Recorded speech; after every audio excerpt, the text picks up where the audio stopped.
two, three, beep, beep. Hello, y'all. Good morning, afternoon, afternoon. Yes, that's what we're going with.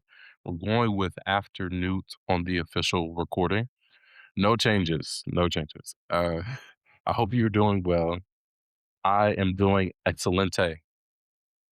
That's not a word, but you understood what I meant. So let's go back into the basement, right?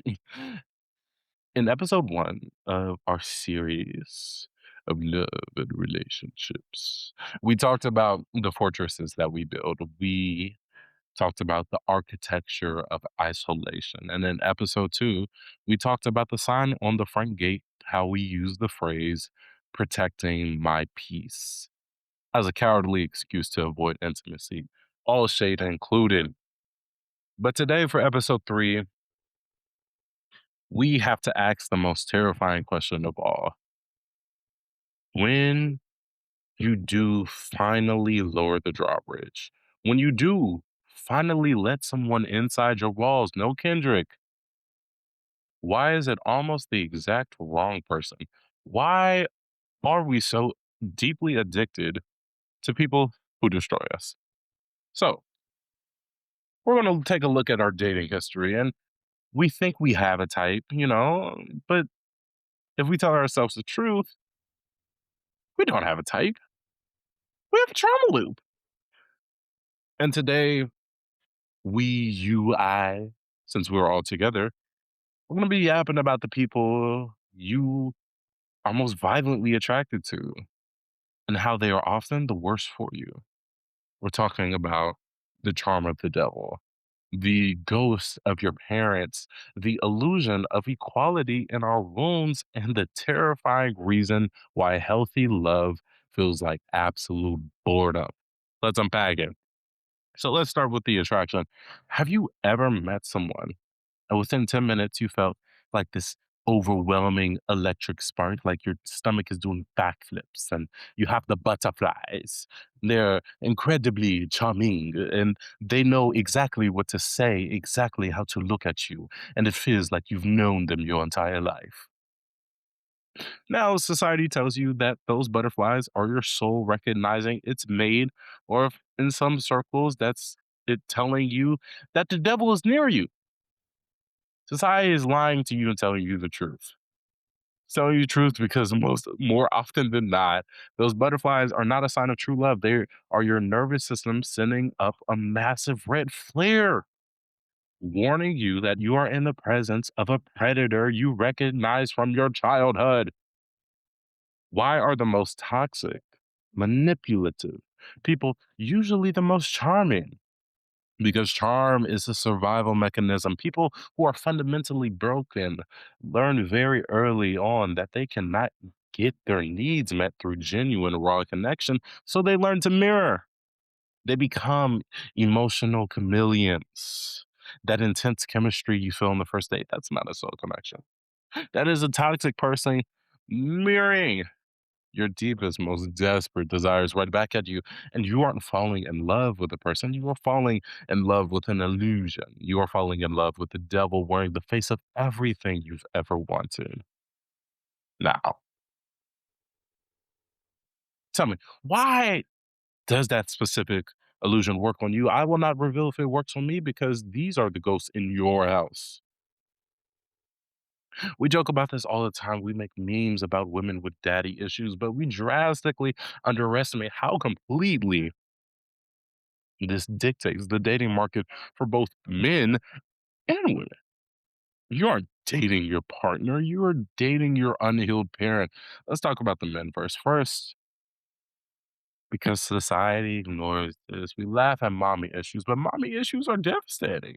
When a man has deep, unhealed wounds from his mother, whether she was overbearing, hypercritical, or completely absent, it manifests in one of two ways. He either looks for a surrogate mother he can completely depend on to manage his emotional life, or he develops a deep subconscious resentment for women. where he charm bombs them just to control them, ensuring no woman can ever abandon or control him again. And for the women, when you have an unhealed wound from a father who was emotionally unavailable, critical, or physically absent or abusive, your inner child makes a subconscious vow. You think, if I can find a man who is just as cold, just as unavailable, and as abusive and difficult as my father, I can get him to love me.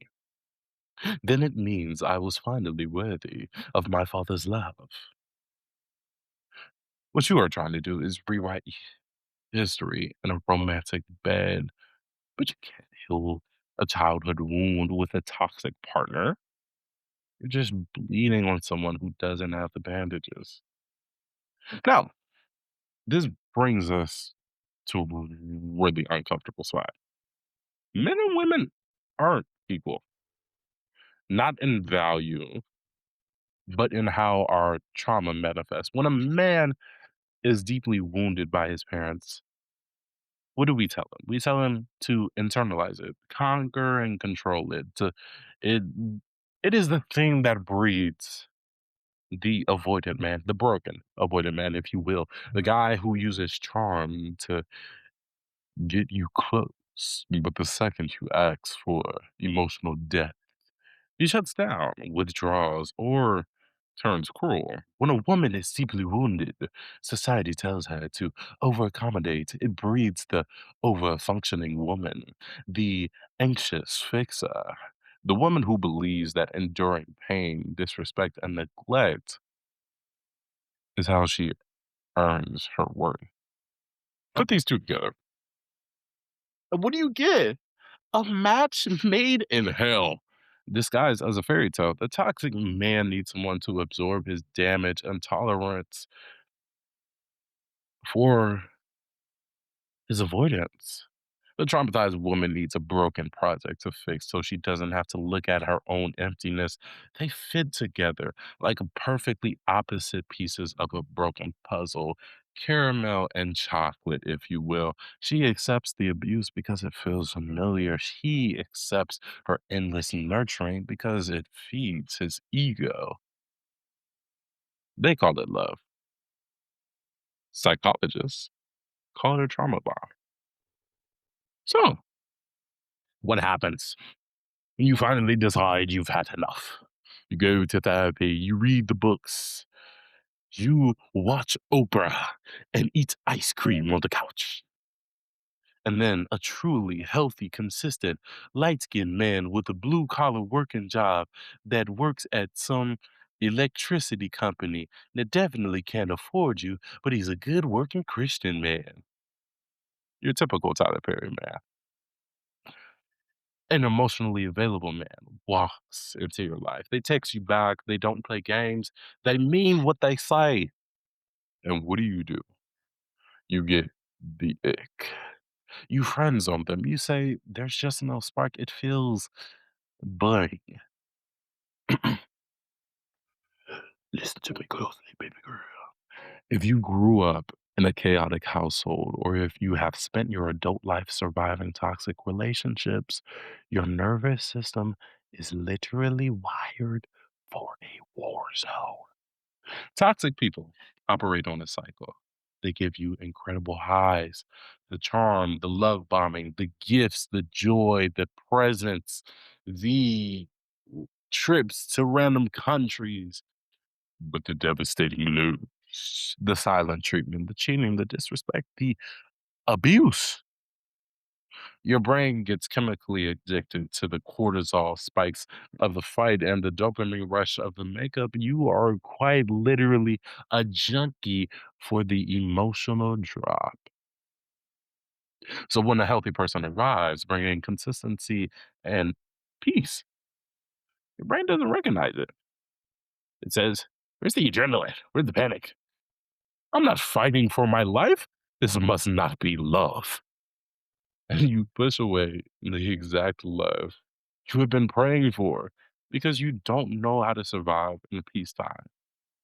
Because peace feels like trap, peace feels like boredom. And now the Lord is looking upon you saying, Now I know she prayed for this. I know he prayed for this. But why is he wasting this blessing? Why is she wasting this blessing? Because you are not over the trauma that you have gained from your parents. And you have to be okay with that. But how do we break these curses?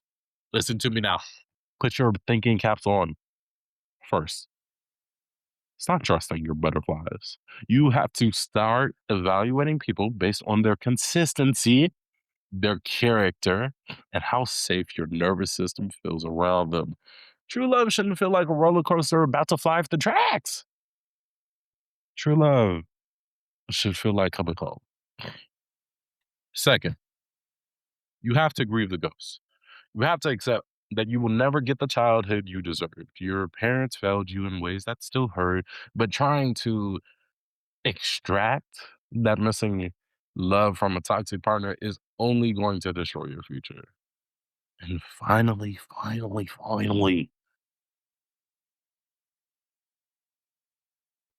you have to choose the boredom. You have to sit in the quiet, constant, safe love of a healthy, light skinned, blue collar working, bulging muscle man who's a church going Christian and train your body to realize that you are not under attack anymore. This is not the diary of a mad black woman. You have to let the war end. Now, that's for y'all. Listen, anybody who gets me, we gonna have fun on this boat. It's gonna be happy. It's gonna be fun. It might be a little bit crazy, but it's gonna be fun and it's gonna be healthy and it's gonna be mature. Because why would I deliver you this message and not give you the right product? But anyways, we are addicted to the devils because they look like the ghosts that haunt us. And it's time, I said we, that you clear the house. Now, I want you to think about who you let inside your walls, metaphorically and physically. Are they a partner? Are they a project? Are they peace?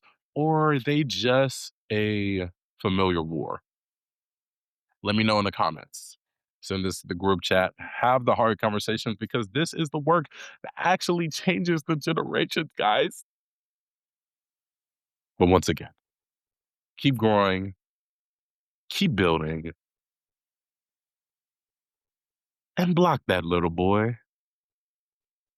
Jesus loves you, and I love you just a little bit less. KimYaps out.